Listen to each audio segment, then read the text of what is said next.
Monday morning Sankranti ಹಬ್ಬದ ದಿನ sweet pongal ಹಾಗೆ ಖಾರ ಪೊಂಗಲ್ ಮಾಡೋಣ ಅಂತ ಅಕ್ಕಿ ಹಾಗೆ ಹೆಸರು ಬೇಳೆನ ತುಪ್ಪದಲ್ಲಿ ಹುರಿದು ಅದಕ್ಕೆ ಸ್ವಲ್ಪ ಹಾಲು ಮತ್ತೆ ನೀರ್ನ ಹಾಕೊಂಡು ರೈಸ್ನ ಮಾಡ್ಕೊಂಡೆ. ಸ್ವೀಟ್ ಪೊಂಗಲ್ ಮಾಡೋದಕ್ಕೆ ರೈಸ್ಗೆ ಬೆಲ್ಲನ ನೀರಲ್ಲಿ ಕರಗಿಸಿ ಹಾಕಿ ಅದಕ್ಕೆ ಸ್ವಲ್ಪ ಏಲಕ್ಕಿ ಪುಡಿ ಹಾಗೆ ಹಸಿ ತೆಂಗಿನಕಾಯಿ ತುರಿ, ಹಾಲು, ಡ್ರೈ ಫ್ರೂಟ್ಸ್ನ ತುಪ್ಪದಲ್ಲಿ ಒಗ್ಗರಣೆಗೆ ಕೊಟ್ರೆ ಸ್ವೀಟ್ ಪೊಂಗಲ್ ರೆಡಿ ಆಗುತ್ತೆ.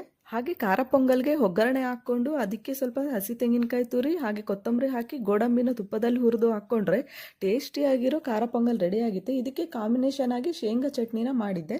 ನಂತರ ಮಧ್ಯಾಹ್ನದ ಊಟಕ್ಕೆ ಕುದಿಸಿರೋಂಥ ಗೆಣಸನ್ನ ಸಿಪ್ಪೆ ತೆಗೆದು ಅದಕ್ಕೆ ಸ್ವಲ್ಪ ಹಾಲು ಹಾಗೆ ಬೆಲ್ಲದ ಪುಡಿ ಸೇರಿಸಿ ಚೆನ್ನಾಗಿ ಸ್ಮ್ಯಾಶ್ ಮಾಡಿದ್ರೆ ಗೆಣಸಿನ ಹಲ್ವಾ ರೆಡಿ ಆಗುತ್ತೆ. ಹಾಗೆ ಕುಂಬಳಕಾಯಿನ ಕುದಿಸಿ ಅದಕ್ಕೆ ಬೆಲ್ಲದ ಪುಡಿ ಹಾಗೆ ಹಾಲು ಹಾಕಿ ಚೆನ್ನಾಗಿ ಸ್ಮ್ಯಾಶ್ ಮಾಡಿಕೊಂಡು ಕುಂಬಳಕಾಯಿ ಹಲ್ವಾ ರೆಡಿ ಮಾಡಿದೆ.